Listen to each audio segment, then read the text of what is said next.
pues te encuentras gente con mucha experiencia, muy técnica en muchos mundos y, oye, increíble, pero que luego a la hora de solucionar determinados problemas, a veces te sorprende qué bloqueos tan tontos se ha quedado en no poder avanzar.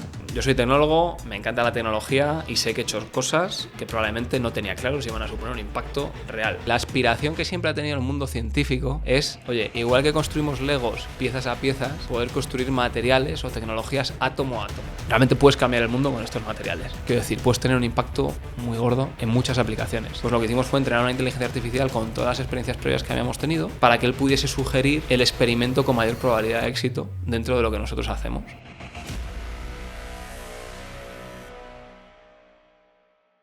Buenas a todos y bienvenidos una vez más a un episodio de Minecast. En el día de hoy tenemos una entrevista muy especial con Juan Benavente. Él es especialista en tecnologías emergentes. Actualmente es el CTO de Nanomate, una empresa que se dedica principalmente al desarrollo de nanomateriales, que ahora nos explicará exactamente en qué consiste eso. Ingeniero industrial, graduado en ingeniería informática, creo que no me dejo nada más, pero bueno, al final una dilatada carrera en lo que es la tecnología y por eso es por lo que estás aquí, para hablar de todo esto y más. Juan, ¿cómo estás? ¿Qué tal? Muy bien, muchas gracias por la invitación. Gracias también a Jacobo, que fue la persona, Jacobo Garnacho, que me recomendó para asistir al podcast y la verdad es que muy contento de por fin estar con vosotros en persona y poder a ver si os puedo contar alguna cosa interesante. Hombre, ya nos las has estado contando antes de empezar a grabar, mientras preparábamos aquí todo, o sea que vamos, yo estoy seguro que va a ser súper interesante. Siempre se nos olvida, bueno, cuando traemos un nominado se nos olvida decir que es nominado de alguien. Estaría bien decir una referencia, por lo menos, sobre todo a Jacobo, que para nosotros es un gran padrino. O sea, vamos, ¿quién no quisiera tener a Jacobo como padrino? Nos ha abierto las puertas a la tecnología que en Madrid. Totalmente. Así que nada, le mandamos un saludo y aprovechamos para agradecerle que traerte aquí. Y sí. Te iba a decir, ahora que decías lo de padrino, Jacobo ofició mi boda. ¡Ojo, ostras! O sea, un doble saludo. Hasta ese punto como me debía una, dijo, bueno, pues le invito al podcast. Así que buen padrino, efectivamente. No, es súper buena persona y yo creo que ilustró a todo el mundo que viese la charla, el podcast sobre tecnología, sobre cómo afrontar incluso también la vida profesional. Yo creo que es muy buen referente para tener en todos los aspectos de la vida. Entonces, bueno, le agradecemos en particular el tenerte aquí, que fuese también tu padrino en la boda y sobre todo que nos ayudas a relanzar la marca Minecast. Bueno, vamos con las primeras preguntas para definir un poco, para definirte a ti como persona y sobre todo pues para hacerte conocer, darte a conocer a la audiencia. Vamos a preguntarte ¿con qué 3 adjetivos te defines tú? Bueno, te voy a decir 2, que yo espero que sean suficientes. Yo quizás, algo que siempre he tenido muy metido en mi forma de ser ha sido la curiosidad. Uh-huh. Yo creo que desde pequeño muchas cosas me han llamado la atención, a veces ha sido productivo porque me ha llevado a aprender muchísimas cosas en la vida, a veces ha sido contraproducente porque luego al final en la vida tienes que tomar decisiones y cuando sabes de muchas cosas y te interesan muchas cosas, pues a veces cuesta luego decidirte por una, o por lo menos a mí me ha pasado. Y quizás el segundo tema que yo creo que un poco a lo mejor me puede representar es que nunca he tenido miedo quizás a probar cosas nuevas y meterme en historias, ya sean trabajos o temas personales o relaciones incluso. Creo que nunca he tenido miedo a poder equivocarme si cabe. Y luego en el fondo, aunque si no tienes miedo y digamos te eres echado para adelante, al final tampoco es que te equivoques tanto y si te equivocas, pues bueno, creo que también te sirve como experiencia positiva, seguro. Así que quizás esos serían dos temas que a lo mejor un amigo mío diría de mí, espero. O sea, curioso y atrevido, vamos a dejarlo ahí. Por ejemplo, sí, me vale. Perfecto. Lo bueno al final es intentarlo y sobre todo ir con una motivación por hacer las cosas bien, por probar, por experimentar, por intentar, pues eso, investigar qué cosas se pueden acomodar o ajustar a tu perfil, ¿no? Entonces yo creo que este podcast también tratamos eso, la orientación profesional es uno de nuestros máximas diferenciaciones con los otros podcasts. Entonces yo creo que tu perfil puede resultar súper productivo para nuestra audiencia. Entonces vamos a empezar un poco por el segundo bloque, que es el desarrollo profesional. ¿Qué inquietudes tenías como niño? ¿Cómo llegaste a estudiar lo que estudiaste? E incluso, ¿dónde llegaste a trabajar? Pues yo, que alguna vez más me he hecho esta pregunta, o sea, no te creas que yo tenía muy claro qué quería ser. Yo creo que esto también ha ido evolucionando un poco en mi persona. O sea, yo, digamos que edad instituto, por poner una edad en la que empiezas un poco a entender quién eres, no tenía ni idea de qué iba a hacer con mi carrera profesional, no tenía ni idea de qué iba a pasar conmigo cuando llegase a la universidad, ni siquiera qué quería estudiar. Quizás creo que cuando era más joven tenía más claro el qué, ¿no? El qué me gustaba, a qué tipo de cosas me podía gustar dedicarme. Pues me gustaban las ciencias, me gustaba la física, la química, me gustaban las matemáticas, pero me faltaban quizás los porqués. Oye, pues qué cosas me gustaría cambiar o en qué cosas me gustaría emprender. Y te diría que ha pasado mucho tiempo hasta que he llegado a ese punto de madurez personal. O sea, he tenido que entrar a la universidad, he tenido que llegar a diferentes trabajos, probar diferentes cosas, y ya quizás mi último salto profesional es donde ya ha sido más dirigido por el por qué que por el qué. Ya no es solo que me guste lo que hago y el tipo de tareas o el tipo de proyectos, sino que quizás el fondo que espero dejar con lo que estoy haciendo ha sido quizás la motivación, ¿no? Que ahora os contaré a qué me dedico y espero que se entienda. Y de carrera me preguntabas, bueno, te decía que en las ciencias y demás, al final, como no sabía qué estudiar o no tenía claro, ingeniería industrial, como no podía ser de otra manera. De manual. De manual, quizás la época, yo ahora tengo 33 años, ¿no? Soy del 91. Pues yo creo que entré justo en la carrera antes de esta revolución que ha habido ahora los últimos 10 años, quiero decir, pero últimamente de tecnologías digitales. En aquella, por lo menos en mi perfil, en aquella época no estaba tan claro que esto iba a explotar de esta manera, o por lo menos yo no era consciente. Y ingeniería industrial, y mientras estaba estudiando ingeniería industrial, pues oye, toqué informática, vi que encajaba muy bien, soy muy cuadriculado, vi que encajaba muy bien con mi cerebro, me encantó, vi que podía hacer cosas con mis propias manos en muy poco tiempo, vi que podía hacer, oye, pues, cosas muy interesantes, y empecé a estudiar ingeniería informática en paralelo. Y ya a distancia la UNED. Entonces, oye, yo seguía con mi carrera, acabé mi carrera y empecé a trabajar, pero, oye, pues tenía de fondo esa inquietud que me vino muy bien a nivel laboral y fui poco a poco matando el tema de ingeniería informática. Tenía algunos años por ahí en blanco, que tenía mucho trabajo y demás, pero de hecho creo que me gradué pues hace un par de años. O sea, acabé un poco ya el circuito, que ya era como una espinita, ¿no? Clavada. Sí, es interesante. O sea, creo que siempre que alguien nos cuenta su historia a nivel académico, siempre como que me hago la misma pregunta y es ¿cómo lo podemos hacer mejor? Porque al final, bueno, pues a ti te ha ido bien, a todas las personas que hemos traído aquí le ha ido bien de alguna forma u otra en su carrera profesional, pero sí que es verdad que es lo que tú dices, cuando tú estás estudiando te centras mucho en las cosas que te interesa conocer, pero no se es tan consciente, no sé si a lo mejor es simplemente porque eres un niño y no lo entiendes, o porque no te lo explican, pero no se es tan consciente de cómo ese conocimiento luego impacta en el mercado, cómo lo puedes vender y cómo te van a pagar por ello. Entonces, es algo duro, que creo que a lo mejor también es como la razón de ser de este podcast, de decir, oye, vamos a ayudar a la gente a todo esto que sabes, cómo lo puedes vender, por así decir, o sea, cómo puedes vender tus habilidades y tu conocimiento en el mercado para la gente que te pague. Entonces es interesante y como que siempre tengo la misma reflexión. Entonces no sé tú esto cómo lo ves, ahora que, como dices, has acabado este circuito de educación, o sea, ¿qué cosas ves que te han hecho falta o que las harías de otra forma? Además dices que también das clases, eres profesor en la universidad.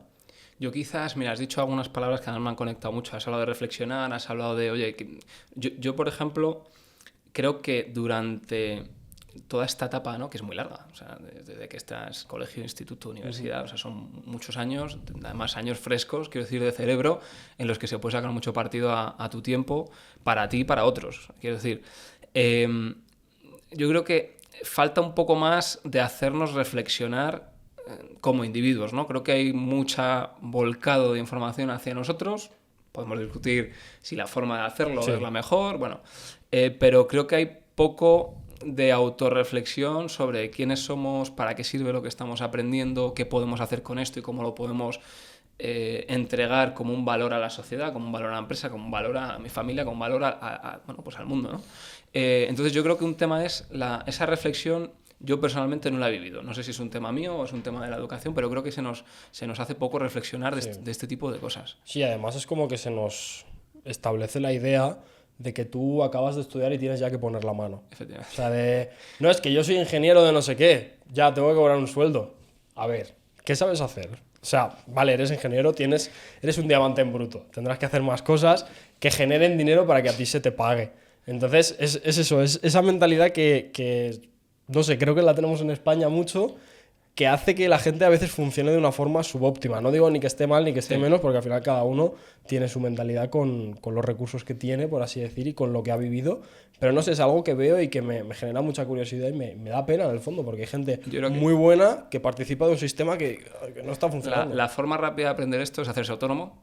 Quiero decir, o sea, en el momento en el que tú eres tu empresa y tú tienes que vender algo, que es lo que estás diciendo, pues tienes que entender, oye, cómo lo vendes, tienes que entender si lo que vendes tiene sentido para alguien, tienes que entender que no se trata de que tú trabajes más o menos, se trata también de, oye, darle un poco de inteligencia al tema. Entonces, yo creo que la vía rápida de aprender esto es hacerse autónomo. No creo que sea la vía estándar en España de salir al mercado, ¿no? Mucha gente, otro de los temas, ¿no? Oye, pues de la trayectoria educativa, se nos enseña poco a emprender, ¿no? Se nos enseña mucho a, oye, pues seguir y, oye, pues es fácil que tú busques ofertas en grandes empresas, ¿no? Pues a lo mejor es lo típico, luego, oye, pues la encuentras, no la encuentras. Pero, oye, creo que cuando trabajas en una pequeña empresa o cuando tú eres tu propia empresa, toda esta parte que la podrías haber adquirido antes o por lo menos algunas pinceladas, la adquieres rápidamente. Y yo creo que esto antes de llegar al mercado, poca gente sale con las ideas claras en este sentido. Yo creo que recogiendo un poco vuestro debate, creo que aquí, haciendo un diagnóstico completo, pasan muchas cosas. Creo que tenemos el síndrome de la patata caliente. Es decir, el síndrome de la patata caliente es, yo estoy en bachillerato y en bachillerato a mí me dan 10 alternativas. 10 alternativas que yo sé que hay derecho, sé que hay economía, sé que hay ingeniería, medicina y 6 más, ¿vale? Pero después de eso, ¿qué hay? Quiero decir, yo no sé que la física, cuando uno estudia física, se puede dedicar a la física cuántica, a ser ingeniero de la NASA, a ser ingeniero de no sé qué, a saber mecánica de fluidos, a ser ingeniero de física de, yo qué sé, Aston Martin, un equipo de Fórmula 1. Son ideas súper idealistas, ¿no? Sí. Pero quiero decir, yo no sé lo que hay detrás de cada carrera. En mi opinión, lo que falla es la poca orientación desde un principio que se da. Se debería dar muchísima más orientación. Y en la carrera, lo que comentáis, bajo mi punto de vista, repito, creo que ni se apoya el emprendimiento, ni tampoco se da las bases de cómo te tienes que vender en el mercado laboral. Es decir, tampoco te dicen las cosas que tú tienes que decirle a una empresa o las cosas que tú tienes que tener o cumplir para entrar en esa vacante profesional. Entonces, todo eso se va poco a poco ralentizando y la gente que en teoría te lo tendría que decir al principio va poco a poco intentando dejarlo pasar y que la gente que te supervisa en el último año de carrera te dé toda esa información y no. Entonces, creo que es un proceso que falla desde la primera etapa.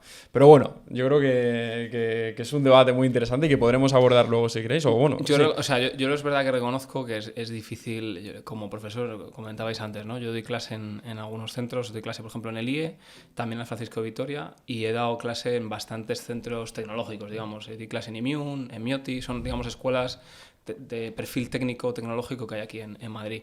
En el caso de Francisco Vitoria son ingenieros industriales y en el caso del IE, pues bueno, es un perfil un poco diferente de escuela de negocios, pero con fondo técnico también. O sea, es difícil como profesor llegar a pasar de lo que es obvio que es la superficie de, oye, te vuelco los conocimientos, ¿no? De hacer reflexionar de verdad al estudiante, pero es que como poco hay que intentarlo, no sé cómo decirte, hay mucha parte de la educación en que no fomenta que el profesor vaya ahí con el alumno. Hoy en día es normal que no haya cambiado, pero por las herramientas que tenemos en la mesa, la educación podría ser completamente diferente, ¿no? Porque la forma en la que estudia un estudiante hoy tiene que ver con la que podía estudiar hace no tanto tiempo, 5 años, simplemente por las herramientas que hoy tenemos en la mesa. Entonces, yo creo que ahora es mucho más fácil entregar el mismo contenido de una forma mucho más sencilla para el profesor, quiero decir, lo que es la parte, porque el conocimiento teórico y creo que esa parte hoy es muy sencilla de entregar y de generar para el profesor y de entregar de una forma mucho más consumible que antes, también como experiencia de estudiante, y que ahora con las herramientas que también tiene el profesor, pues podría también, digamos, irse a la parte más profunda, que es la más difícil como profesor, que es encontrar esa motivación en el alumno, que no tiene por qué ser la misma la tuya que la tuya, ojo, claro, ni cómo activarla. Entonces es súper difícil, es mucho más psicológico que... Las herramientas son diferentes que le da el propio profesor a un alumno o a otro. Efectivamente. Yo, por ejemplo, no es tan profundo, pero yo en clases que doy a ingenieros, mi forma antes de dar pues era muy difícil, pues yo qué sé, ayudarles a montar un dispositivo industrial en una fábrica, ¿no? Que es algo que un ingeniero podría llegar a saber, porque no saben programación.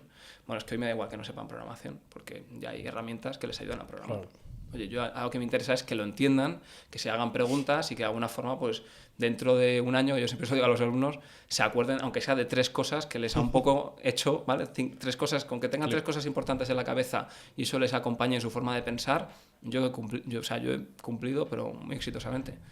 Claro, no. Pues cuéntanos un poquito más sobre tu experiencia en esos primeros años de trabajo, ¿no? Porque estamos abordando precisamente este tema, el tema de la orientación, de la gente, la gente que corre como pollo sin cabeza, como diría mi padre, ¿no? Es así. Cuando se empieza a jugar al fútbol, por ejemplo, y no sabes muy bien a quién presionar, si al central, si al lateral, si...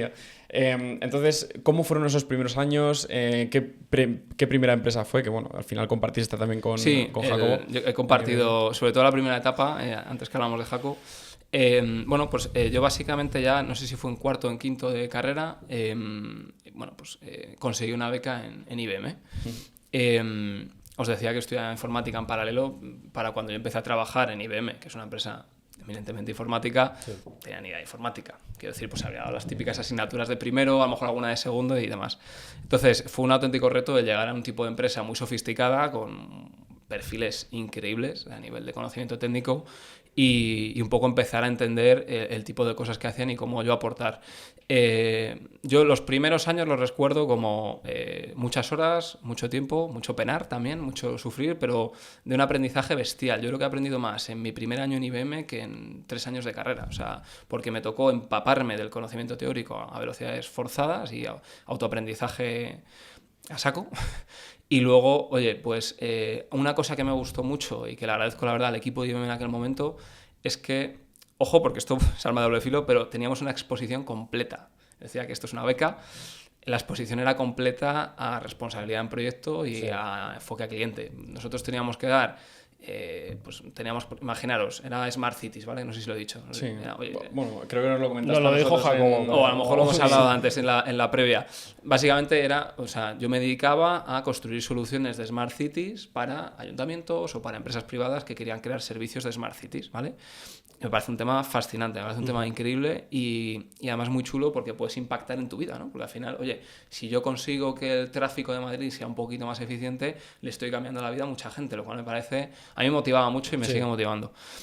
Entonces, el que te expongan de lleno a la realidad es el mejor aprendizaje. Oye, esto tiene que estar para este día y, oye, obviamente no te vamos a dejar solo, nunca tienes tu red de seguridad, por eso estás en una beca y siempre puedes pedir ayuda. Ojo, que no es fácil pedir ayuda a veces, puedes pedir ayuda, ningún problema, pero oye, ahí está tu reto. Como decías tú, no se trata de poner la mano, se trata de, oye, enséñame lo que sabes hacer, ¿vale? Y si no, pues que por lo menos sabes aprender rápido.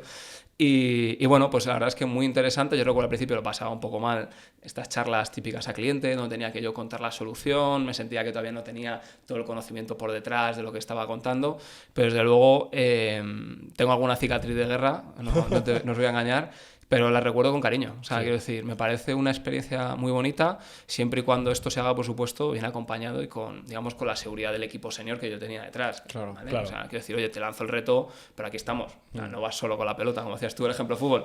Te ponemos un par de laterales buenos y ya vas jugando, ¿no? Efectivamente. Pero el libro de C++ te lo dieron, la enciclopedia te la dejaron en la mesa. Yo me acuerdo, de me libré de estos lenguajes. ¿En qué empecé? No me acuerdo en qué empecé a programar yo. Creo que tenía IBM su propio lenguaje, que era una mezcla de algún otro. No era Python, que Python vino más tarde. No, yo creo Python que es más reciente. Creo que era algún tipo de Java tuneado por IBM para alguna aplicación de estas. Y luego tenemos la parte de front, que aquí no había tanto framework como ahora, ¿no? Que ya te facilita los componentes. Era a pelo. Todo a pata, HTML, CSS, o sea, era, vamos, penar, ¿no? Que os decía, era una época de penar, pero de aprender mucho muy rápido.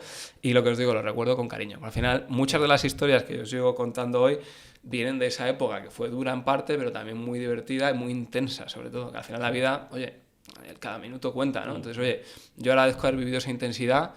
En mi caso, lo supe recoger bien, ¿vale? Yo creo que también hay, igual que decíamos como profesor, no sé si decir como empleador, que es una palabra un poco, pero como responsable de un equipo en una empresa, también tienes que saber gestionar a las personas, ¿no?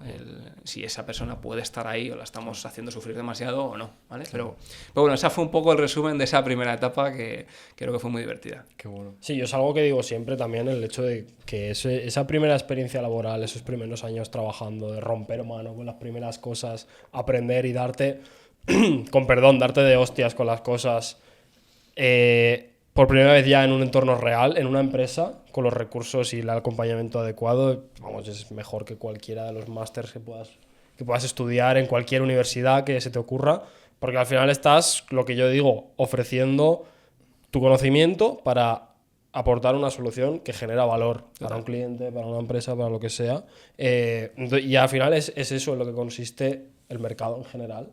Y en este caso la tecnología. Y si esa solución no está, el cliente no va a seguir mostrando la confianza en tu empresa. Entonces, los incentivos son distintos y yo creo que son los adecuados además para seguir aprendiendo, seguir formándote y no es una cosa tan curricular como en la universidad, que al final es pues llegar al examen, decir lo que tienes que decir en el examen, te mueva por dentro o pienses fuera de la caja o no. Simplemente cumplir el expediente y tirar para adelante. Sí, yo quizás, efectivamente, yo soy siempre de buenas notas, pero sacar buenas notas no es garantía de nada. No. Quiero decir, oye, pues siempre va a ayudar, se presupone de alguien que, oye, que es bueno en estudios, pues se le presupone unas capacidades o como poco un conocimiento, pero no es garantía de nada. Quiero decir, tú luego puedes llegar a un equipo de trabajo y no saber trabajar en equipo, ya está. Da igual lo que sepas, hoy en día nadie trabaja solo.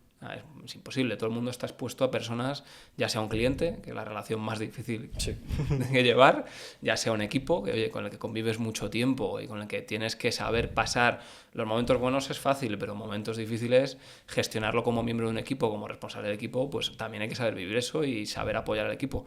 Entonces, yo, por ejemplo, reflexionando, yo hice el Erasmus en Finlandia, en Tampere, que está un poco más al norte, bueno, 2 o 3 horas más al norte de Helsinki. Hacía frío por ahí, ¿no? Yo además llegué en enero porque hice solo un semestre.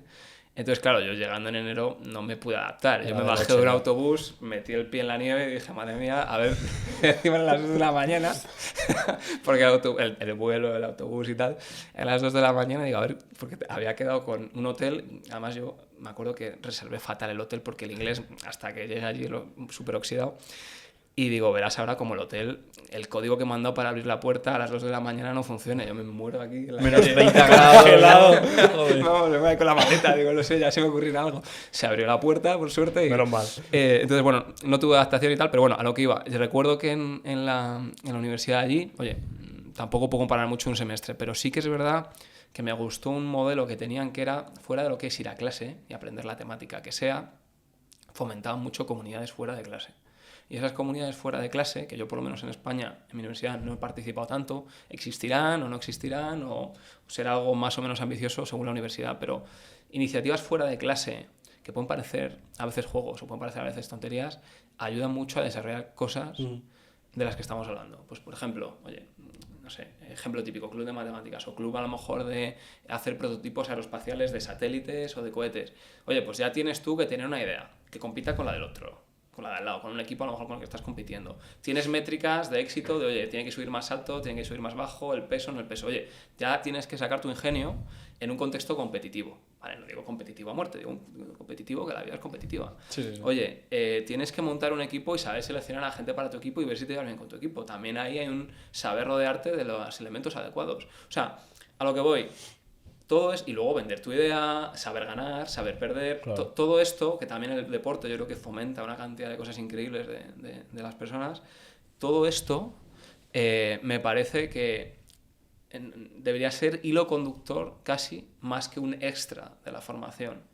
Oye, yo te estoy rodeando de conocimientos y herramientas, pero te voy a poner proyectos tractores o retos para todo esto que acabo de decir, o sea, temas de trabajo en equipo, temas de competición, temas de vender tu idea. Oye, busca presupuesto en la universidad, si no puedes tú comprar, yo qué sé, el combustible para el cohete, yo qué sé, ¿sabes? Pero en el fondo es una especie de emprendimiento.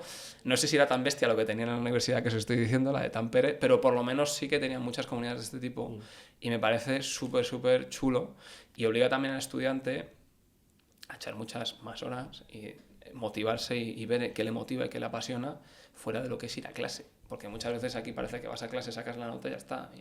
Y no yo creo que eso es mal KPI, mal indicador total. de la universidad. O sea, mi indicador es la nota media y mi asistencia.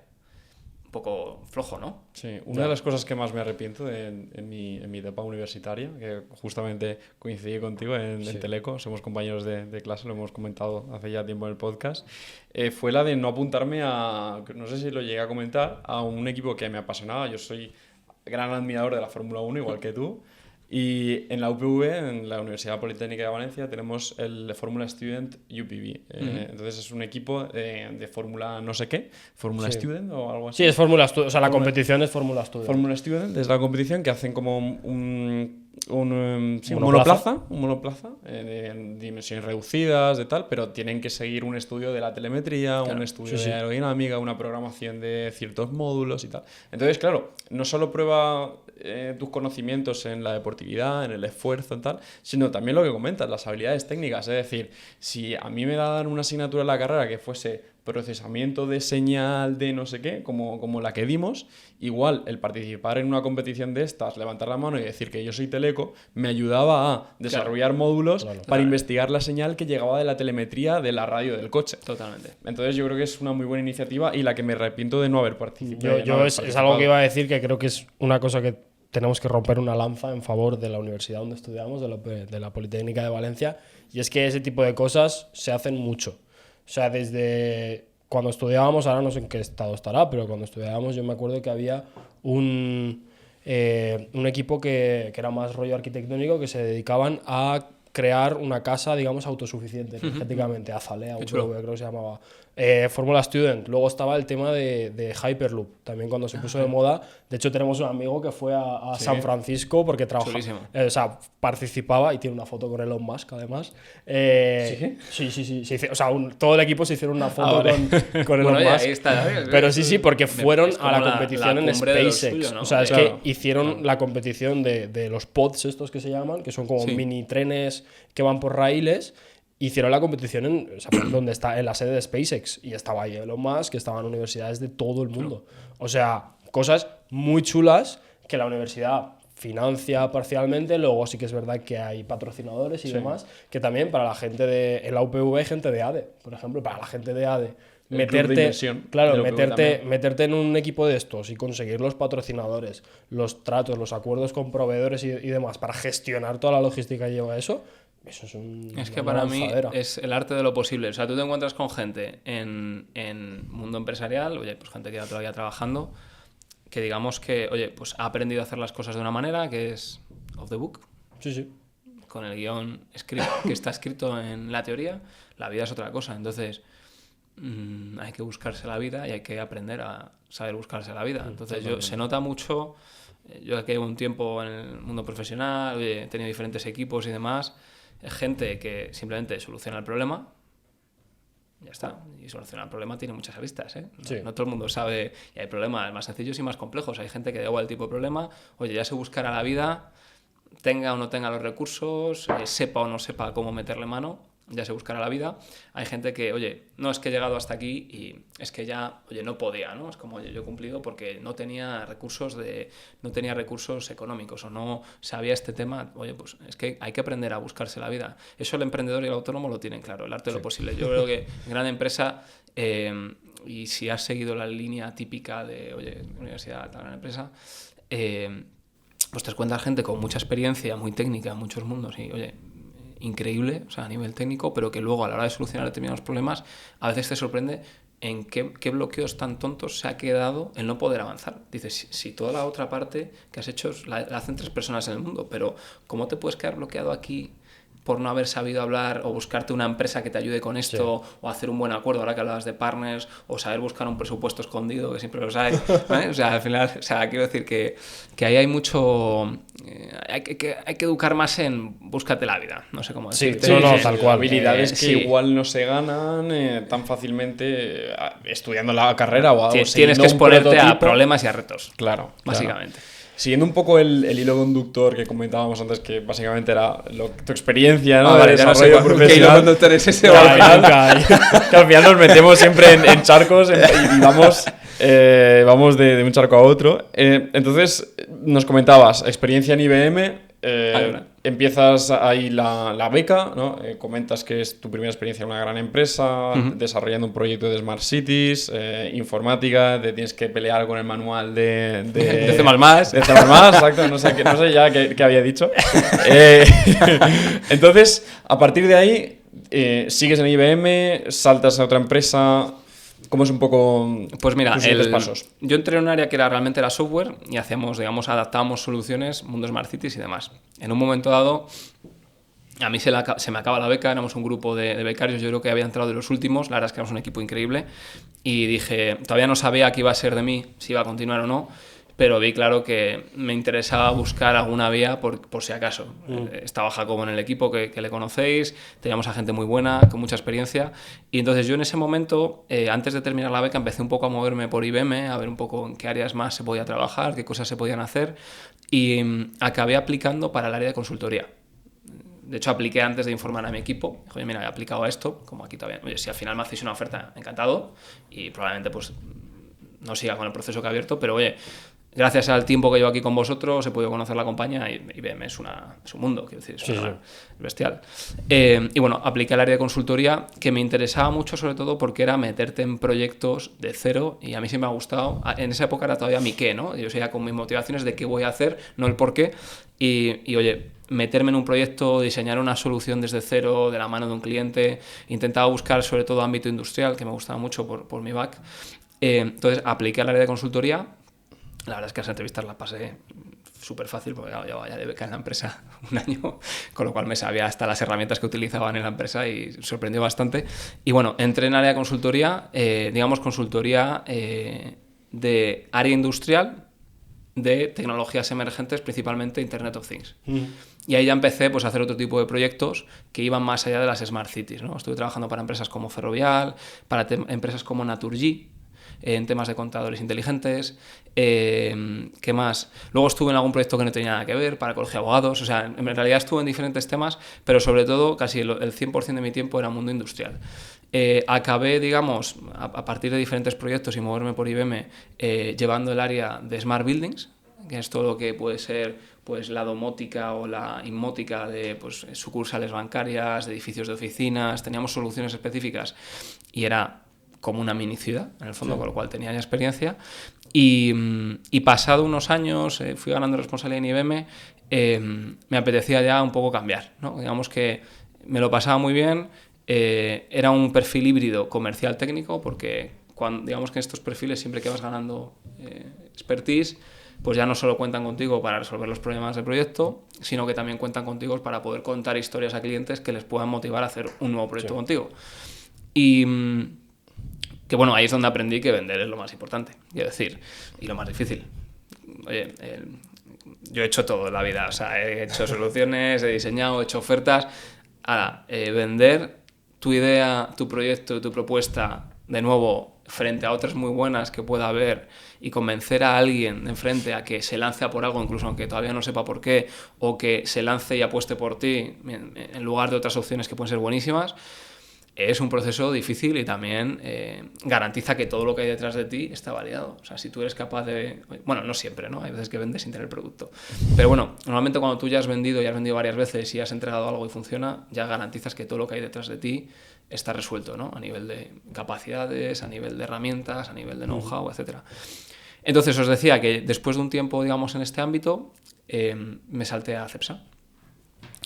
Y bueno, dentro de Cepsa entré en un proceso muy bonito porque, bueno, muchas empresas han pasado por un proceso de transformación digital y tuve alguna oferta de alguna otra empresa para poder entrar. No me llamó tanto porque ya están muy avanzados en la transformación digital y lo que me gustó de la propuesta de Cepsa es que yo entraba justo en el germen, en la creación de ese equipo de transformación digital, esa iniciativa de transformación digital de la compañía. Empresa industrial, transformación digital, me encajaba perfectamente. Y fui para allá, digamos, y básicamente cubría dos ámbitos. Proyectos de Industria 4.0, que no sé si os suena esto.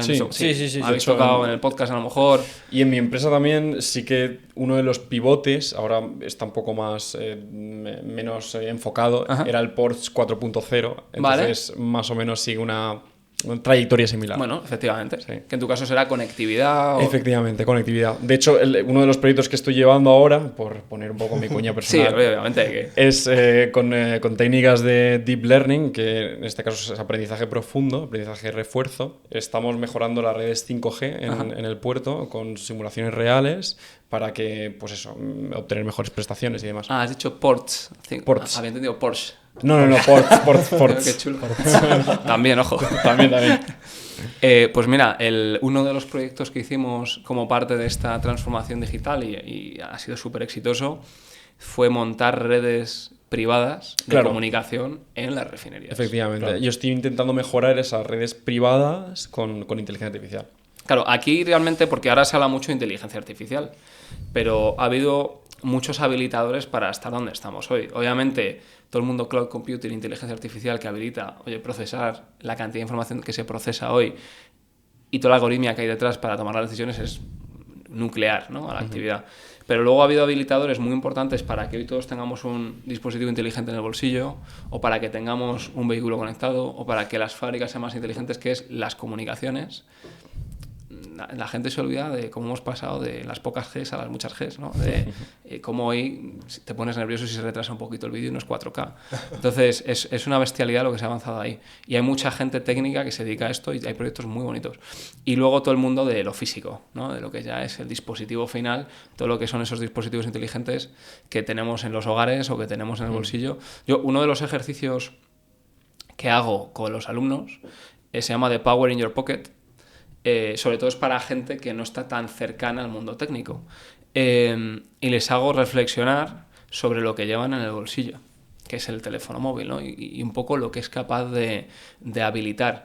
Y siempre les digo, oye, buscar casos interesantes de uso del móvil que utilicen la sensórica que tiene el móvil, que es una bestialidad, la capacidad de cómputo y de cálculo, en fin, todo lo que trae el dispositivo. Y salen casos muy chulos, ¿eh? Cómo con la vibración del móvil puedo optimizar o mejorar la conducción de un conductor de autobuses, cómo puedo, a través de reconocimiento de imágenes, detectar enfermedades incluso psíquicas, ¿no? En niños pequeños. He visto casos que me ha contado algún alumno. Hay casos más sencillos como equipos de seguridad que dándole 2 golpes al terminal móvil simplemente, pues oye, ya lanzan una alarma. Quiero decir, hay de todo, ¿no? Pero es alucinante lo que llevamos en el bolsillo y la tecnología, ¿no?, que tiene detrás. Totalmente. Yo creo que somos muy desconocedores, ¿no?, de las grandes aplicaciones que puede llegar a tener un dispositivo, y precisamente creo que hacen falta más startups, pymes que lleguen a explotar y lleguen a ofrecer más propuestas de valor, ¿no? Porque creo que son prácticamente infinitas. Y ya no tanto gente que ofrezca propuestas de valor, que también, sino gente que adopte esas propuestas de valor. Es decir, la persona que trabaja en un trabajo convencional o que en su vida está acostumbrada a hacer las cosas de determinada forma, que se acostumbre o que tenga esa mentalidad un poco de hacerlas de forma distinta, más eficiente, con otras aplicaciones de tecnología, porque al final la tecnología no deja de ser formas de hacer procesos y de mejorar la vida. O sea, en general, de hacer las cosas más rápido, más baratas, más eficientes. Hay un tema, cuando os contaba la experiencia en Cepsa, me he ido mucho a lo técnico, pero había un punto, al hilo lo que dices, que fue crítico para garantizar el éxito de lo que estábamos haciendo. Bueno, 2 puntos realmente. El primero y más importante es traducir en economics todo lo que estamos haciendo, ¿vale? O sea, teníamos en el equipo de transformación digital un método y parte del equipo dedicado a garantizar que cada vez que hacías una iniciativa no eran, oye, estos tecnólogos que les encanta la tecnología y por supuesto van a llegar con aparatos, con inteligencia artificial a cambiar las cosas porque saben cambiar las cosas con este tipo de herramientas. No, o sea, todo había que aterrizarlo, incluso iniciativas de formación las teníamos que aterrizar en, oye, ¿cuánto va a suponer esto en impacto para la compañía? O aunque sean intangibles o en pues temas de marca, pero tenía que tener un impacto claro, ¿vale? Había que cuantificar, por así decirlo. Totalmente. Sí. Además, lo máximo posible, porque además luego sí va a medir, lo cual me parece un acierto, ¿no? El medir. Entonces, porque, quiero decir, yo soy tecnólogo, me encanta la tecnología y sé que he hecho cosas que probablemente no tenía claro si iban a suponer un impacto real. Pero como me encanta la tecnología, sobre todo cuando eres menos experienciado, pues oye, te lanzas a por ello y dices, joder, esto hay que hacerlo así, obviamente hay que poner esta aplicación y realmente has entendido poco cuál es el impacto, aunque lo intuyes. Ojo, hombre, no, aunque lo intuyes. Entonces, eso fue uno de los grandes aciertos, sobre todo para para convencer, ¿no? Porque decías, para convencer sobre todo a la capa de management y directiva de que, oye, hay que apostar por esto. Y luego el otro tema que va más a las personas, y es un tema que yo tampoco hasta aquella época había trabajado tanto, es que nosotros teníamos un buen equipo de gestión del cambio. Entonces, ese equipo de gestión del cambio, que también tenía temas de formación, se encargaba un poco de... Sabéis que cada humano, cada vez que hay un cambio, pasa por fases, ¿no? La negación, oye, la de poco a poco aceptándolo, hasta que al final tienes a alguien que no solo está de acuerdo contigo, sino que vende tus ideas. Oye, ya me has convencido de que tu tecnología de tu empresa de comunicaciones de verdad es increíble y ya es que no tienes ni que vender la tuya, la vendo yo, ¿no? Ya soy yo el que va proponiendo. Entonces, esto pasa mucho en nuevas tecnologías y proyectos de transformación y cambio, que tú al final, oye, tienes que entender muy bien el componente humano. ¿Quién puede apadrinar bien esto para que tenga éxito? ¿Cómo vamos a de verdad convencer al equipo que tiene que utilizar esta herramienta de inteligencia artificial para optimización de procesos de que lo utilice y que vea que le va a ayudar? Pues toda esa parte humana es súper importante y es una inversión que muchas veces te discuten las empresas cuando metes gestión del cambio en tu proyecto, pero que es garantía de que lo que haces continúa en el tiempo y de verdad porque se va a poder adaptar, se materializa ese impacto, efectivamente. Claro.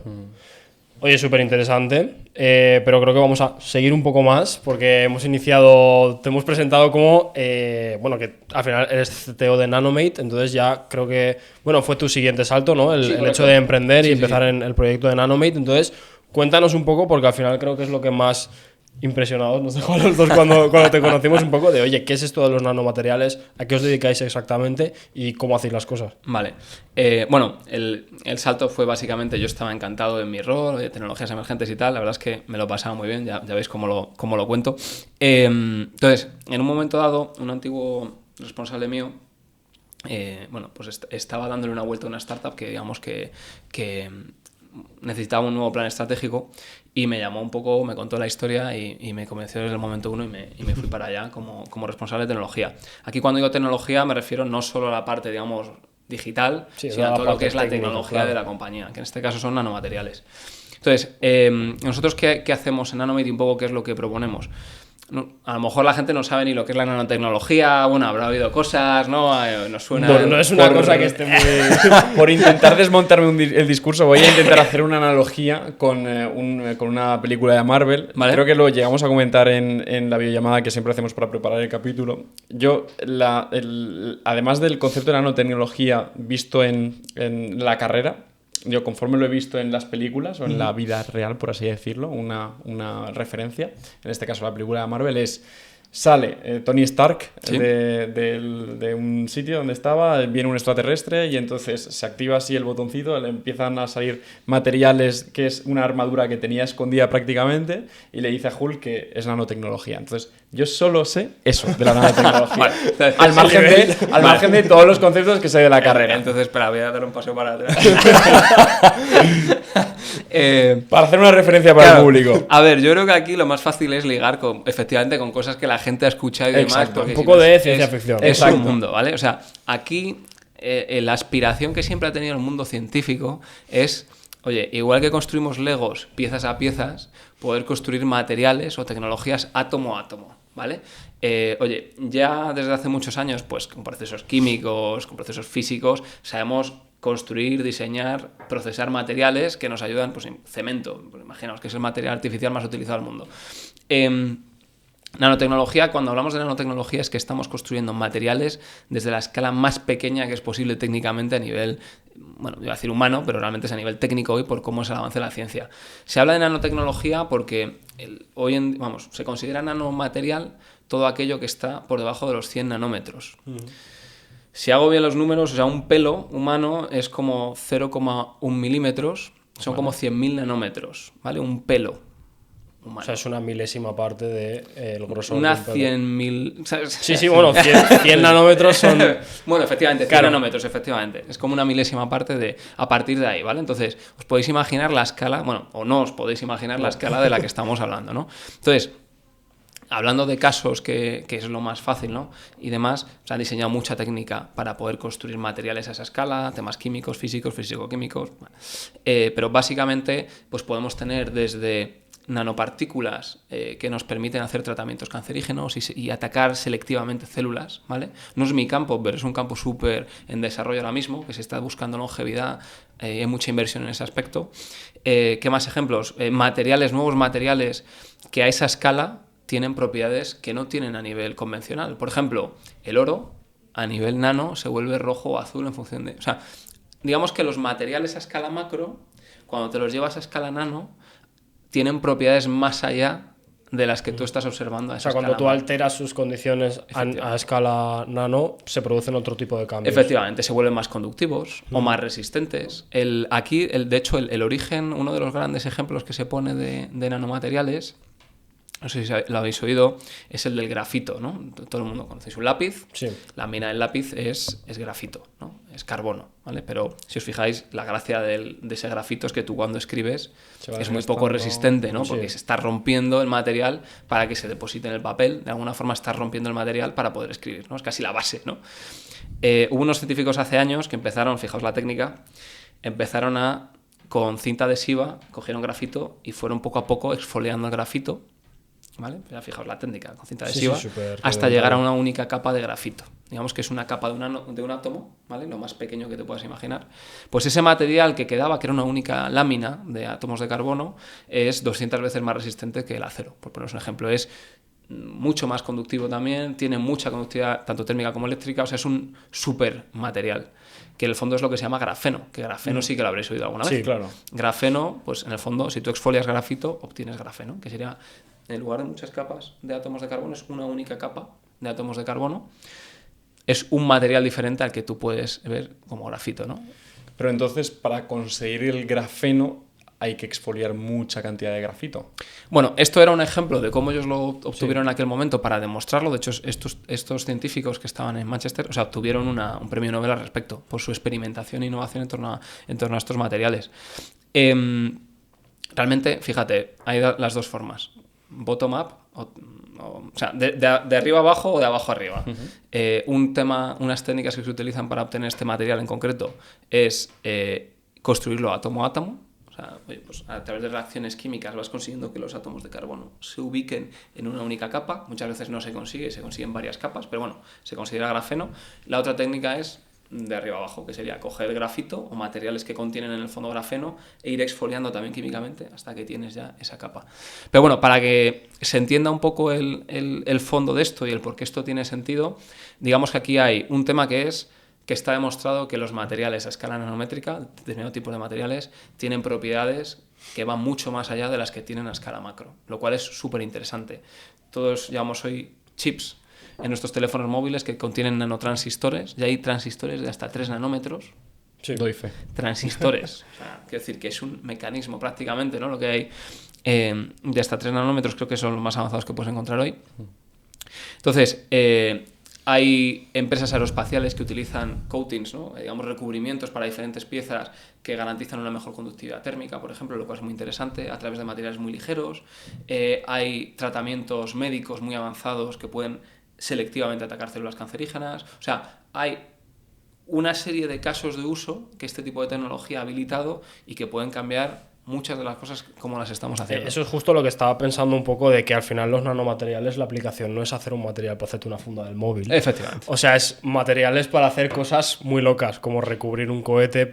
Imagino que en una reentrada a la atmósfera que se calienta muchísimo por la fricción, reducir ese calor. Tener una mejor conductividad térmica para poder, digamos, evitar esos focos de calor muchas veces en los materiales. O sea que realmente sí que, aunque sea una cosa desconocida, pero quizá también por las aplicaciones que tiene, sí que es algo que en lo que se han logrado ya bastantes cosas. Efectivamente, aquí hay un tema que sobre todo, ya sabéis, la curva del Hype Loop se repite, la verdad es que es alucinante, me parece uno de los mejores patrones del mundo, el Hype Loop, para cualquier contexto tecnológico. Aquí pasó lo mismo, ¿no? Voy a referirme al grafeno y a la nanotecnología. Pues justo después del premio Nobel este que os comentaba, creo que fue 2010, 2011, pues hacia el 2015 pues nos volvimos locos con el grafeno. Locos. O sea, hay por ahí referencias de inversiones. Por ejemplo, Europa decidió crear Graphene Flagship, que es una organización donde invirtió $1 billón, creo, en aquella época, 2015, que... bueno, nos volvimos locos con el grafeno. ¿Y qué pasó? Pues hubo una caída desasosiego Brutal. bestial, porque ¿qué sucede? Que esta tecnología es muy avanzada. Entonces, conseguir...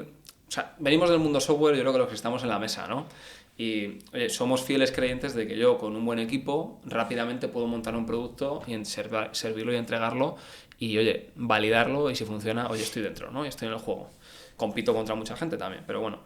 Aquí, oye, diseñar un material con esta tecnicidad y complejidad, conseguir escalarlo a nivel industrial, validarlo en la aplicación y que de verdad funcione con todas las consideraciones que esto tiene, esto es un videojuego muy difícil. Es ponerse en el videojuego en modo pesadilla. O sea, nosotros hemos tenido, ya les cuento algún caso, incluso de los que hacemos nosotros, hemos tenido mil hostias. O sea, los 2 primeros años desde que yo me uní fueron muy de desarrollo de I+D, ¿no?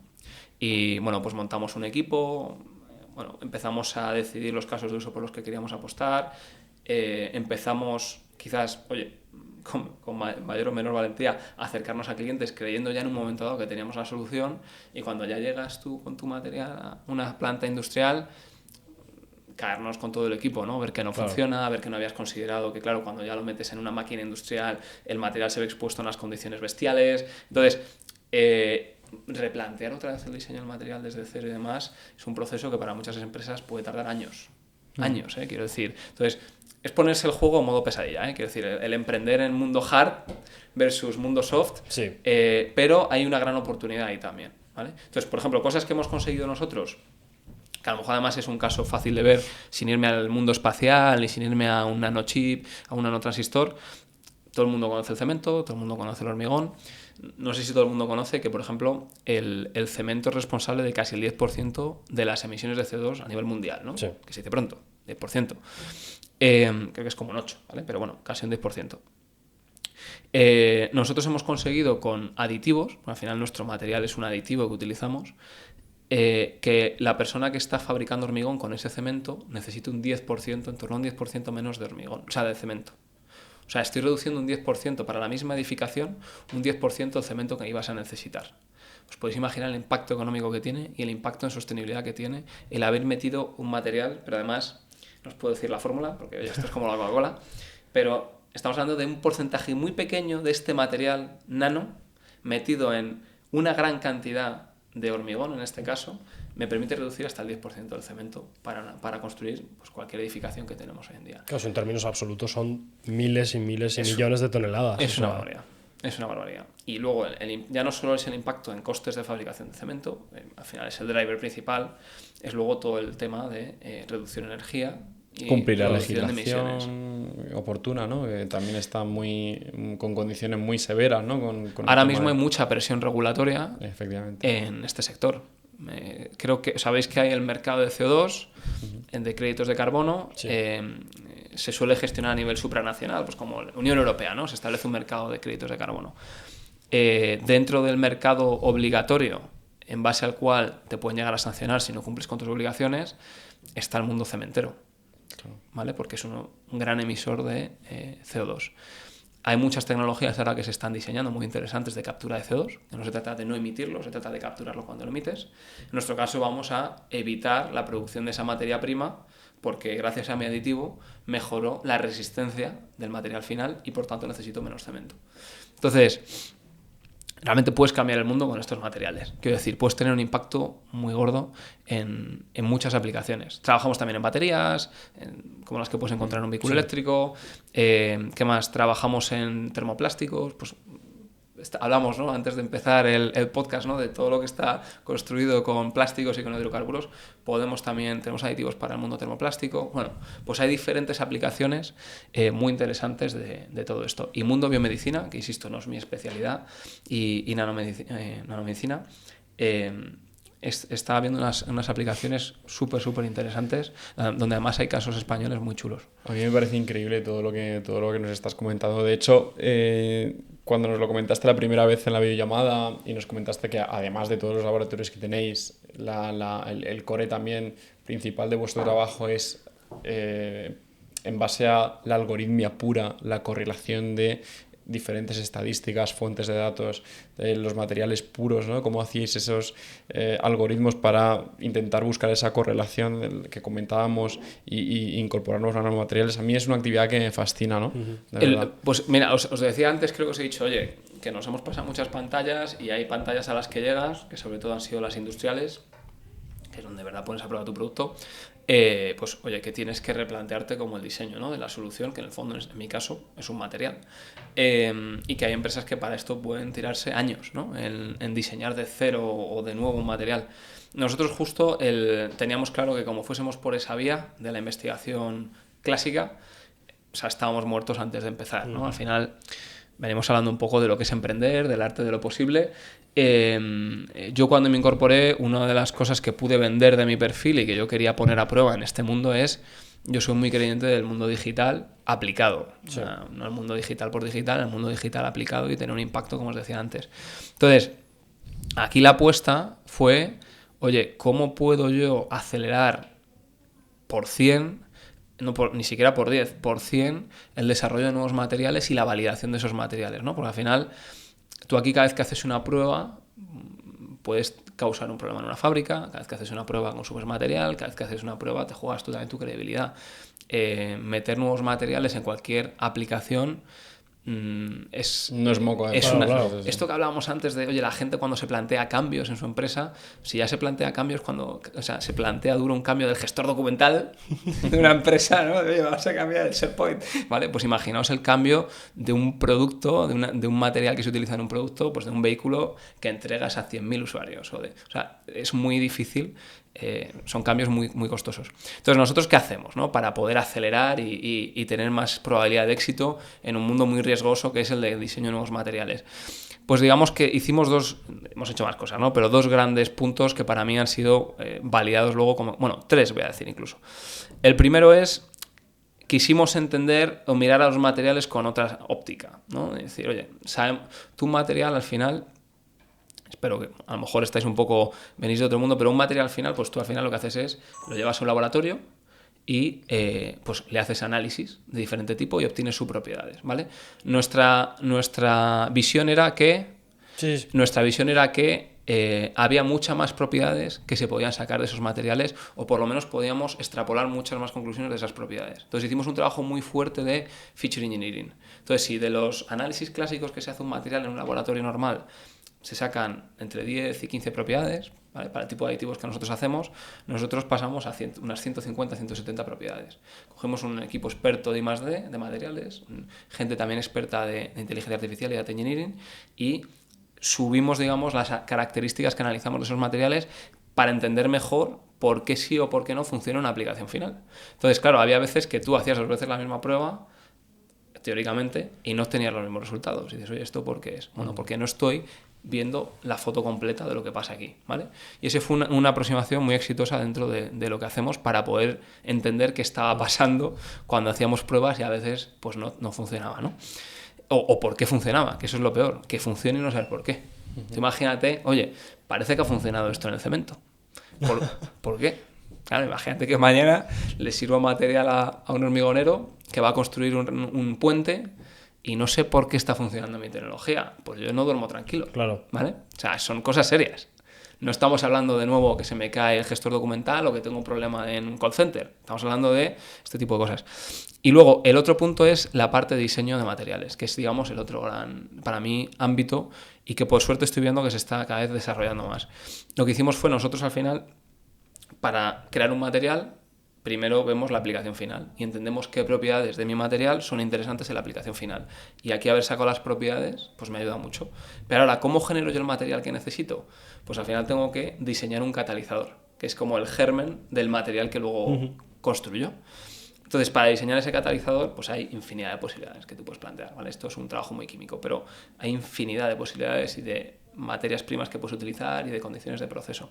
Pues lo que hicimos fue entrenar una inteligencia artificial con todas las experiencias previas que habíamos tenido para que él pudiese sugerir el experimento con mayor probabilidad de éxito dentro de lo que nosotros hacemos, ¿vale? Entonces, eso que nos permite, en lugar de lo que hace hoy en día mucha parte de la industria, explorar todo el espacio dimensional, que obviamente no es bidimensional ni tridimensional, sino que es hiperdimensional, pues acotar las regiones donde creemos, en base a esa algoritmia, Sí. que puede haber una mayor probabilidad de éxito. No garantizada, pero una mayor probabilidad de éxito. Entonces, ¿qué consigues?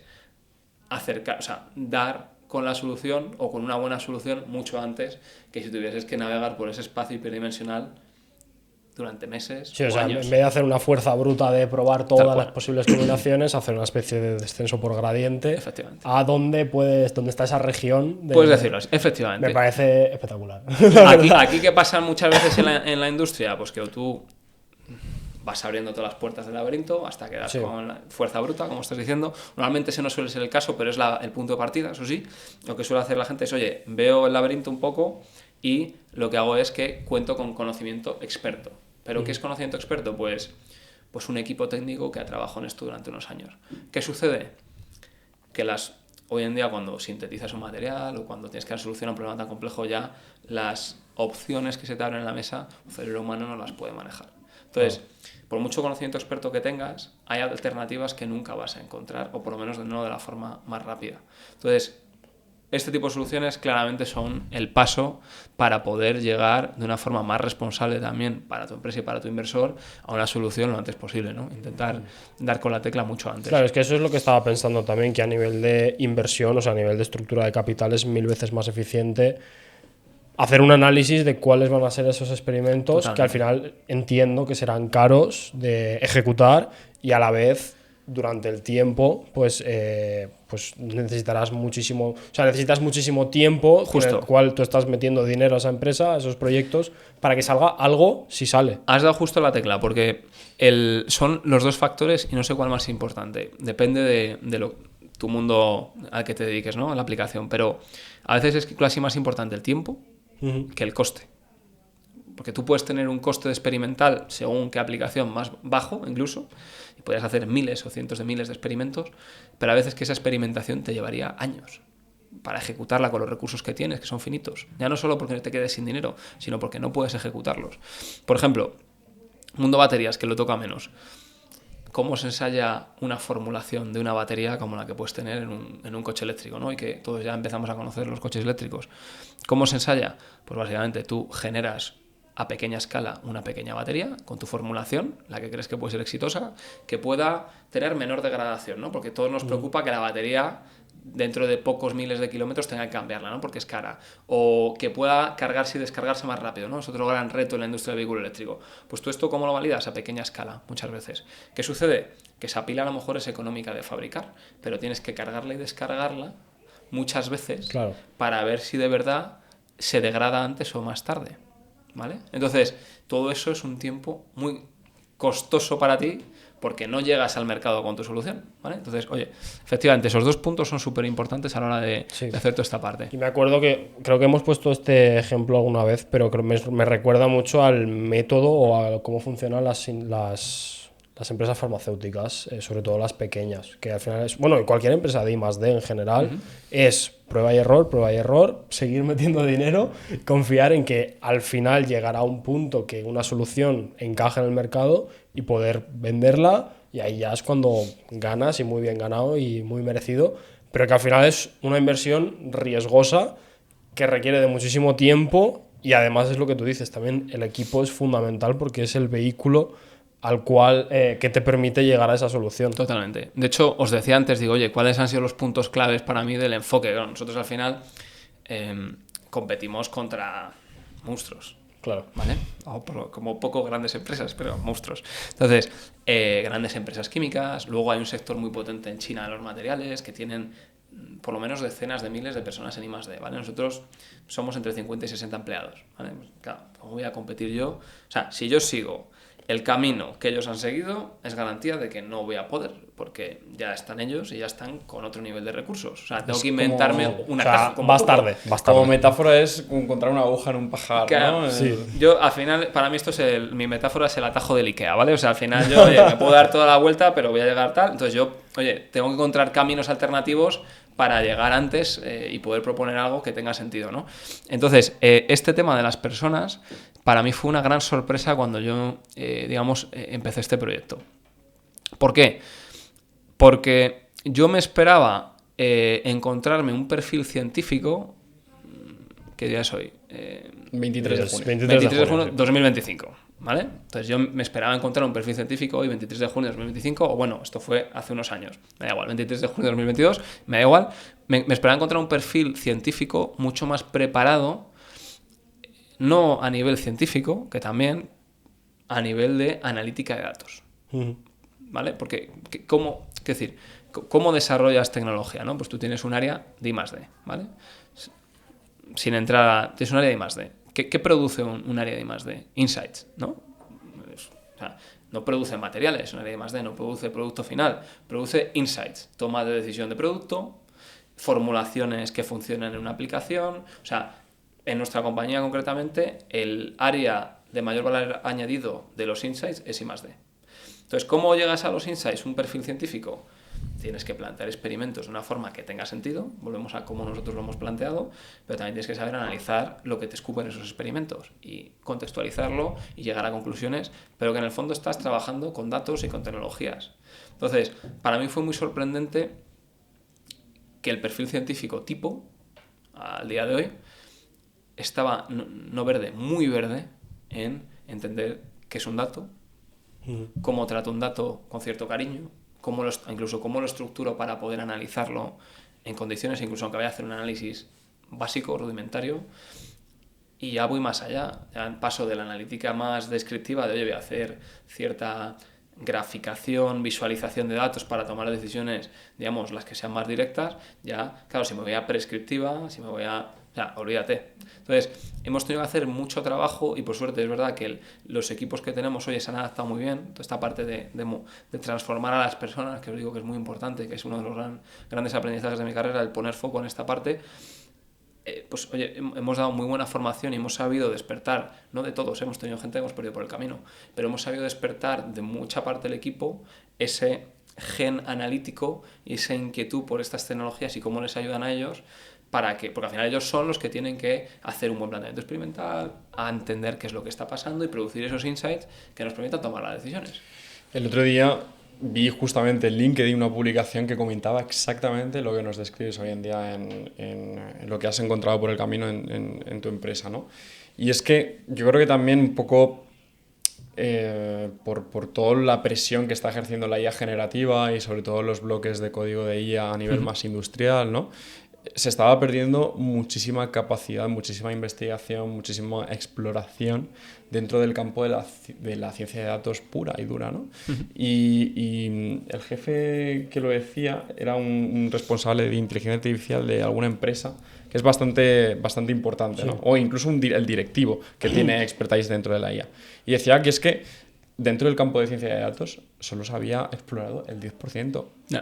Y prácticamente por cómo estaba demandado el mercado, por lo que demandaba el mercado, la gente iba más a puestos de IA generativa, se intentaba preparar puestos de trabajo o aptitudes en IA generativa antes que seguir la propia concepción de la algoritmia pura y dura que nos comentabas antes, que es el core de tu empresa, ¿no? Totalmente. Yo creo que al hilo de lo que decías tú y conectando con lo que comentabas tú también del hype loop, yo creo que con la IA generativa estamos también en una especie de hype loop, en el cual creo que se desinflará en cierto modo, porque la IA generativa no sirve para absolutamente todo. Totalmente de acuerdo. Y volveremos a la combinación de esa IA generativa con lo que es la analítica de datos, que eso creo que es lo que al final tiene sentido. Es el modelo híbrido, claro, que debería tener sentido hoy en día. O sea, antes los modelos predictivos eran una cosa súper oscura, que tú necesitabas datos, además datos súper fieles a la realidad y la suficiente cantidad como para entrenar un modelo predictivo que funcionase con cierta confianza. Y ahora creo que hemos roto ciertas barreras en las cuales ya no hace falta tanto eso, porque ya tienes pues modelos de lenguaje, modelos generativos que pueden vehicular esa predicción de otra forma, por medio del lenguaje. Entonces, hasta ahí todo guay, pero claro, no sirve para todo. Entonces, a lo mejor no vas a utilizar un LLM para desarrollarte toda esa retahíla de experimentos, porque es una aproximación que no tiene sentido. O sea, al final utilizar un modelo autorregresivo de predecir una palabra tras otra para predecirte cuáles son los experimentos con mayor probabilidad de éxito, hombre, algo te dirá, pero se lo está inventando claramente. Yo creo que al final, oye, o sea, no tiene por qué ser uno sin el otro, ¿no? Al final yo creo que El tema es que hay que saber manejar la complejidad de la tecnología que tienes en la mesa. Es decir, y saber un poco ponerle cabeza a tú cómo resuelves tu problema, que en el fondo es lo que necesitas. Entonces, hay parte de ciencia de datos pura. Nosotros trabajamos con grandes volúmenes de datos. Me agrada ver que cada vez más encontramos, por ejemplo, más bases de datos públicas de las que poder tirar, ¿no? De gente que ha analizado cientos de baterías que nosotros podemos utilizar como conocimiento para diseñar nuestros materiales. O sea, hay como mucho movimiento y cada vez más en este sentido, pero efectivamente se tiene que combinar un poco todo. Nosotros, por ejemplo, hemos trabajado hace poco, lo veníamos trabajando internamente, pero hemos encontrado una empresa que nos está ayudando. Cuando yo hablo de que tenemos una solución para el cemento, para el hormigón, ¿no? Que os he explicado en qué consiste y demás, realmente esto es un stack tecnológico de unas 15-20 tecnologías para dar esa solución, ¿no? Hay parte que es la formulación del material que yo utilizo para crear ese material, está la parte de proceso, cómo yo ese material lo integro en el cemento, también tienes un know-how. Bueno, hay un stack tecnológico que a mí me permite decir que puedo ahorrar el 10% del cemento del hormigón, ¿vale? Y pues yo solo tengo que proteger o como poco entender contra qué compito en el mercado, ¿no? Una iniciativa que hemos hecho este año con una empresa que se llama The Next Pangea es, utilizando el LMS, generar lo que se llama el espacio latente de patentes. Entonces, ¿qué es esto? Bueno. ¿Os suena? No me suena, pero he visto pero te encaja, la ¿no? aplicación. Claro, sí. Te encaja. O sea, al final es, oye, yo por un lado tengo que hacer una búsqueda. ¿Qué casos de uso hay? Primero quiero entender mi contexto tecnológico actual, ¿no? Que es, yo tengo una tecnología, ¿dónde me ubico? Y qué es lo que se está diseñando y desarrollando hoy en el mundo y qué información puedes traer de ahí, ¿no? Porque siempre hay que ver un poco el contexto.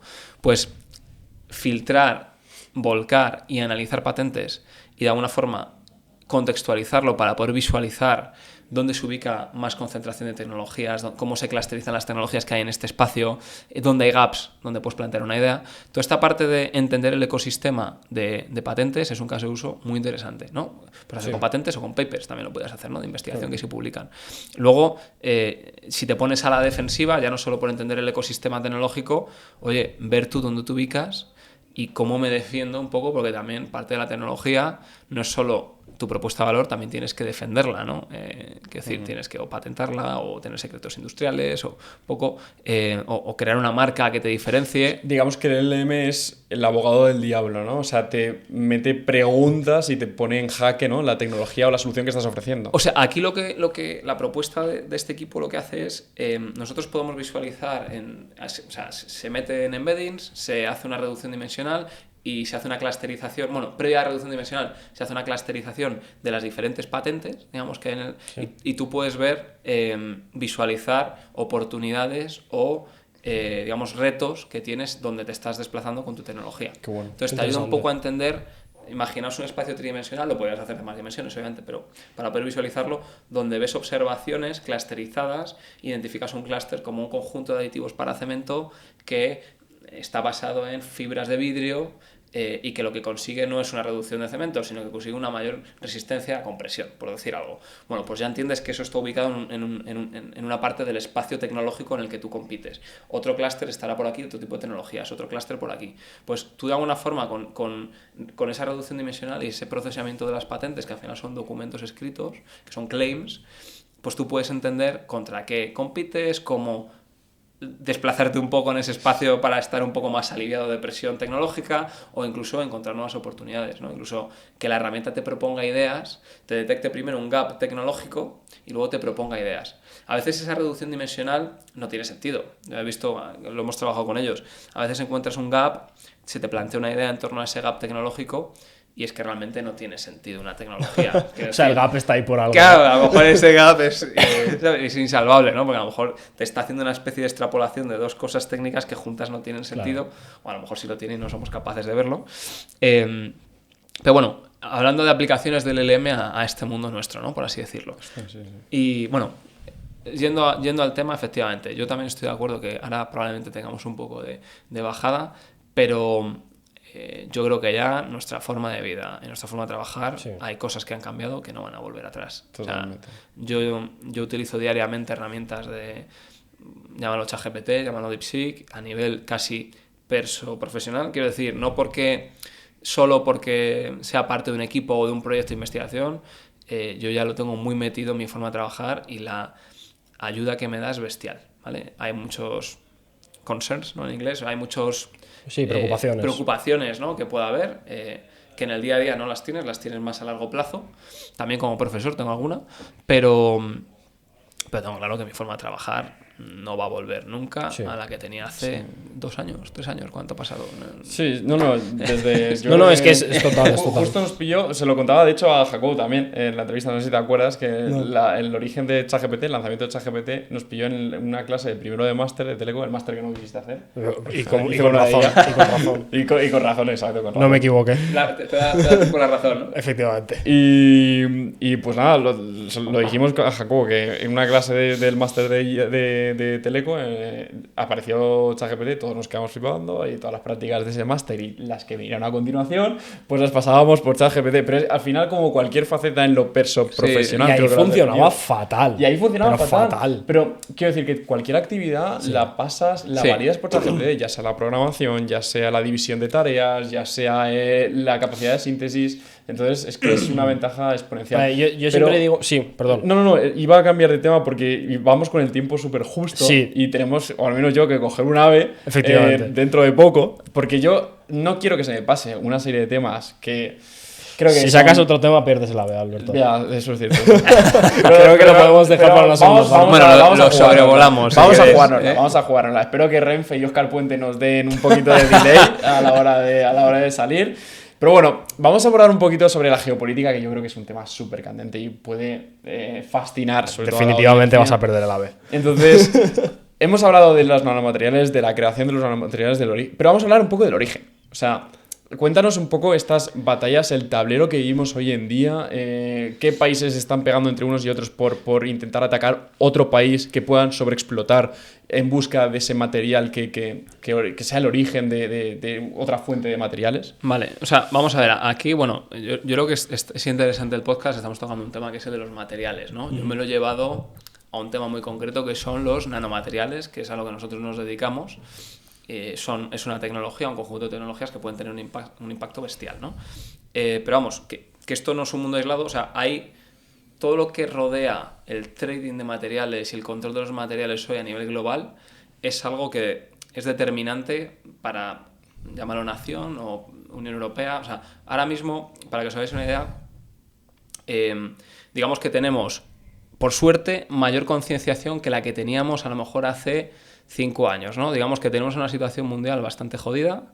Está habiendo una serie de situaciones, guerra de Ucrania, situación en Israel, una serie de situaciones que nos están haciendo entender, de lo poco que saco yo, bueno, de todo esto, que hay muy poco que sacar, nos está haciendo entender un poco mejor cómo funciona el mundo por detrás, ¿no? Porque nosotros al final, la mitad de nosotros no nos hacemos preguntas de dónde se fabrican las cosas, ahora un poco más, o de dónde vienen los materiales que nos permiten fabricar estas cosas, ahora un poco más, ¿no? Ha salido noticias recientemente de que, por ejemplo, Trump quería utilizar todo el acuerdo de defensa de Ucrania para posicionarse como, digamos, explotador de tierras raras que hay en Ucrania, ¿no? Porque parece que hay reservas en Ucrania. Vale, oye, pues esto ya nos empieza a sonar a todos. Quizás con el boom del coche eléctrico también vimos, oye, que la gente parecía que empezaba a entender un poco esto del litio y empezaba a preocuparse también, oye, ¿este litio de dónde viene, no? Y oye, que además hay cosas de las baterías que las hacen niños explotados en África, ¿no? Es lo que se decía. Oye, pues por lo menos genera inquietud, ¿no? Pues también el coche eléctrico ha ayudado un poco a entender un poco más esto. También cuando estalló lo de Ucrania se vio, aunque esto es más tradicional, pues el tema de materias primas como el gas que venía de Rusia, también empezó a haber inquietud, hostia, el gas de Rusia, ¿qué está pasando? Luego hubo un conflicto entre España y Argelia también, hostia, a ver si nos vamos a quedar sin gas. Entonces, yo creo que hoy, gracias a mayor información, tenemos un poquito más de conciencia, a pesar de la situación global que hay, que es bastante jodida. Entonces, el mundo de los materiales realmente lleva dirigiendo, o sea, digamos, sí, el espacio de los materiales lleva dirigiendo el mundo mucho tiempo. A mí hay un libro que recomiendo, que se llama El mundo está en venta, que yo cuando entré en todo esto de los nanomateriales me lo recomendó un amigo y me pareció brillante el libro, que habla un poco de cómo se genera el trading de materias primas, llámalo petróleo, materia prima energética, o llámalo cobre, ¿vale? O llámalo litio. Cómo se genera todo el mundo este de las materias primas y el trading de las materias primas y cuán desconocido ha sido hasta hace muy poco. Si os leéis el libro, que es súper interesante, pues habla de cosas muy bestias, ¿no? Habla de bueno, cómo empresas que han podido a lo mejor comerciar con crudo y con diésel en conflictos como Siria o Líbano, pues han influido en el devenir de los acontecimientos de la guerra. Pues oye, se han hecho acuerdos con milicias que a precios muy interesantes y demás, que han permitido pues, que esa milicia tenga acceso a recursos que si no hubiese tenido, y bueno, pues obviamente la empresa que ha hecho esos acuerdos pues ha sacado sus beneficios. Hay un caso también muy interesante que os contaba antes de iniciar el podcast, de cómo otra empresa también de trading de materias primas intervino en Cuba, y la forma de intervenir en Cuba y obtener materias primas de Cuba pues fue invirtiendo en la industria hotelera, porque el gobierno de aquel momento cubano quería digamos, promover esa industria hotelera turística, darle alguna salida, digamos, a la situación cubana, que era jodida también, y bueno, pues esta empresa pues montó hoteles, básicamente, a cambio de un buen acuerdo de materias primas, y eso permitió también al país pues, desarrollar una industria hotelera. Hay casos, si os leéis el libro, que es súper interesante, hay casos muy bestias, pero al fin y al cabo lo que sacas es que estas empresas, por un lado, trabajan en un mundo altamente desconocido, y segundo, pueden cambiar el mundo. Y esto viene de antes de la descomposición de la URSS y antes de la Segunda Guerra Mundial. Digamos que ahí es un poco donde se origina. ¿Y dónde estamos hoy? Que era un poco la pregunta que me hacías. Pues la verdad es que hoy el 90% de gran parte de los materiales que se consideran críticos en el mundo, desde tierras raras, que hemos mencionado, hasta grafito, que se utiliza en las baterías, hasta, bueno, incluso litio, aunque litio también hay en Latinoamérica, gran parte de estos materiales que son críticos para industrias estratégicas son gobernados o regidos por China. China arrastra, siempre ha habido una serie de empresas que nadie conoce, los Glencore, los Vitol, incluso Cargill a nivel de materias primas como el grano, que también están muy bien posicionados, que yo creo que lo vi antes con vosotros, que no sonaban muchas de estas empresas y mueven millonadas y gran cantidad de toneladas de materias primas. Ahora mismo, aparte de estas empresas, digamos que China, digamos, es el país que se ha hecho con el control de gran parte del mercado de materias primas críticas. ¿Eso cómo crees que puede repercutir de cara a 5 años vista? Pues yo sinceramente yo veo complicado, no sé si la palabra es revertir, pero revertirlo lo veo imposible. Sí, como desmonopolizar el asunto, ¿no? Yo lo veo imposible. Otra cosa es que, bueno, al final, digamos que tú tienes que tener, como país o como Unión Europea, tú tienes que tener tu estrategia basada en expertos y una visión a largo plazo, pero luego siempre, al final, a ti te vota alguien. Entonces, que el pueblo esté concienciado de la problemática también es importante, ¿no? Entonces, como os decía, pues yo creo que hay más concienciación, aunque no tanta, pero hay más concienciación de que esto es importante, aunque la gente no sepa muy bien por qué. Revertir la situación yo lo veo imposible. Quiero decir, por ejemplo, experiencias propias que nosotros hemos tenido. Nosotros, dentro de las líneas de negocio de la compañía, os decía, aditivos para el sector construcción, os he puesto un ejemplo. También tenemos una línea que venimos desarrollando desde hace un par de años de aditivos para baterías como las del coche eléctrico, ¿vale? Baterías de litio-ion.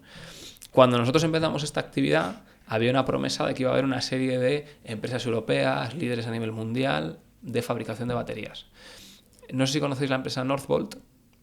¿Nos suena? Me suena. Es una de las mayores, digamos, ha sido una gran apuesta europea e incluso de actores internacionales para construir una auténtica y escalada empresa europea que pueda fabricar baterías a nivel mundial, ¿vale? Northvolt.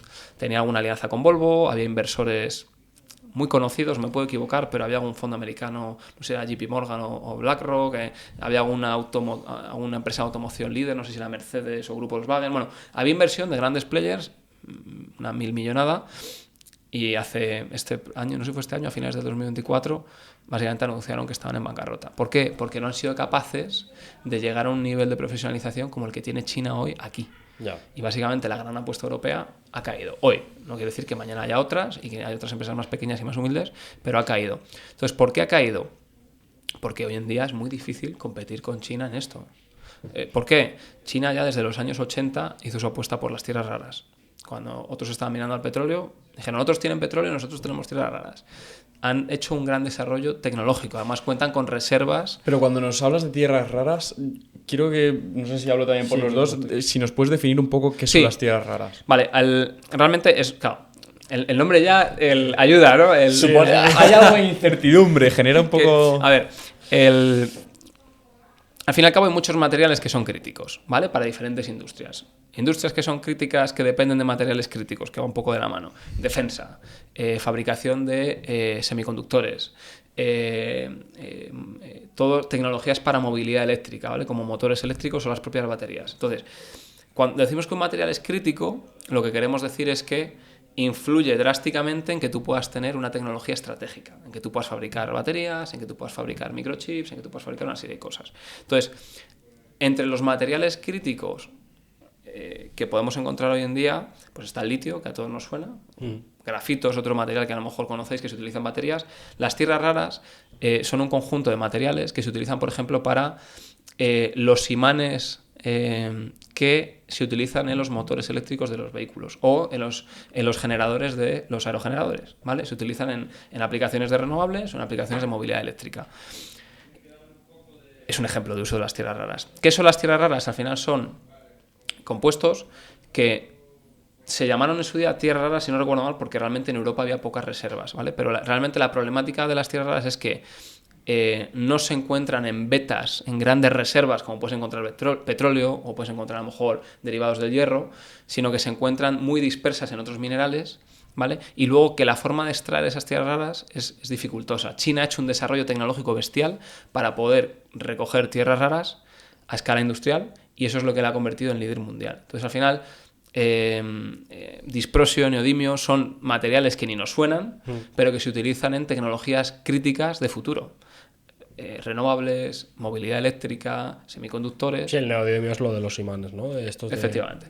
Entonces, al final hay pocos minerales que contengan estas tierras raras, a veces incluso hay tierras raras que hay más reservas, o sea, en la corteza terrestre hay una de las tierras raras que es más abundante a lo mejor que incluso que el oro. ¿Qué pasa? Que la capacidad de extracción que tenemos de esos materiales a veces no lo hace viable. China ha hecho mucha inversión en su día, hace años, a pesar de saltarse pues, muchos temas medioambientales, bueno, a lo bruto, ¿vale? Pues, pero lo han conseguido y ha hecho que en otros lugares del mundo que hay tierras raras pues sea poco viable competir con el nivel de sofisticación que ellos tienen. Justo te iba a preguntar un poco por esto, si crees que todavía hay bastantes áreas en el mundo por explotar y exprimir al máximo estos recursos de tierras raras que comentabas, incluso también extrapolándolo al tema del crudo, al tema del petróleo, porque claro, siempre ha sido un tema muy siempre nos han metido ese miedo del petróleo se va a acabar. Efectivamente.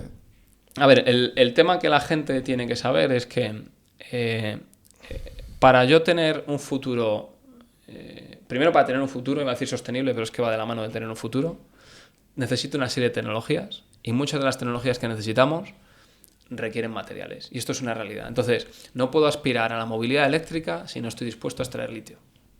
¿Vale? Oye, ya se desarrollará en la industria, ahora se están explorando baterías de sodio, otro tipo de... Pero muchas de las tecnologías que utilizamos, que son disruptivas y nos permiten aspirar a un futuro sostenible, requieren de materiales que están en la corteza terrestre.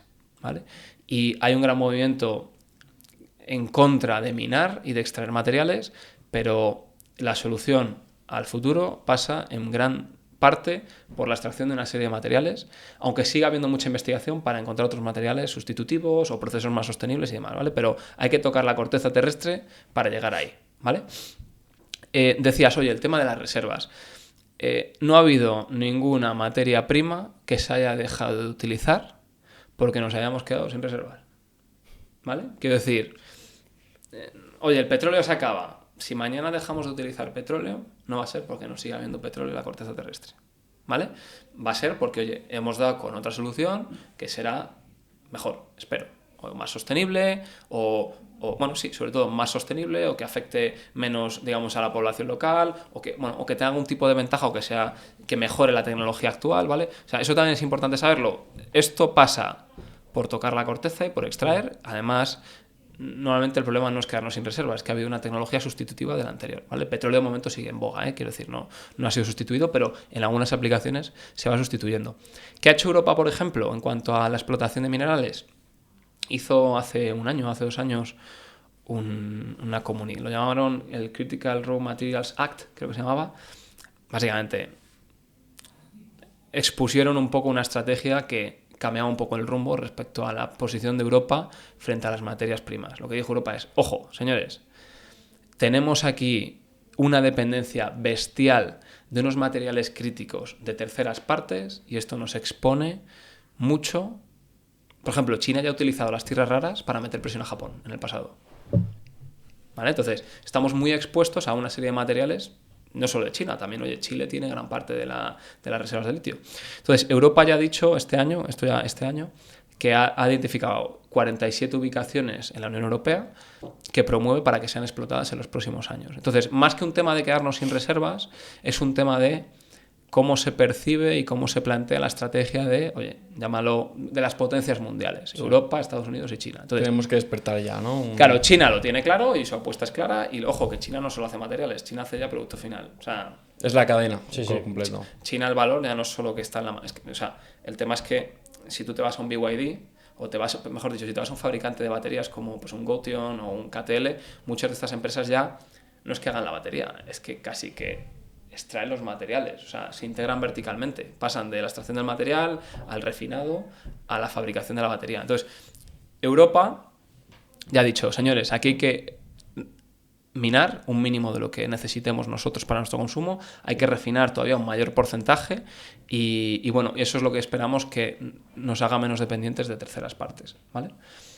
Pues esperemos que así sea, porque sí, al final es un debate que hemos tenido, lo tuvimos también cuando hablamos en la tertulia de Ingeniería Civil con Juanmi, que es también bastante experto en tema de materiales y energía en general, y también tuvimos este debate de que en Europa el planteamiento quizá no es el correcto, nos hemos centrado mucho en la sostenibilidad, en de reducir la huella de carbono y demás, y eso nos ha, digamos que la solución de compromiso que hemos adquirido, estamos comprometiendo una serie de cosas que nos están perjudicando, entonces quizá haya que replantearlo.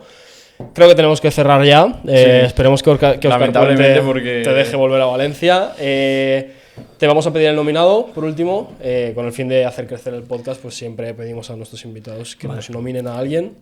Bueno, primero muchas gracias por la invitación y la verdad es que, oye, muy interesante la conversación, ya no solo porque estemos en podcast, porque, oye, también creo que ha estado interesante compartir opiniones, aparte de que esto hoy lo compartamos. Para nosotros, perdón, ha sido un placer y lamentablemente teníamos que cerrar ya porque si no, pues Oscar Puente no nos va a hacer el favor de... No, está claro. Llevamos hora y media ya.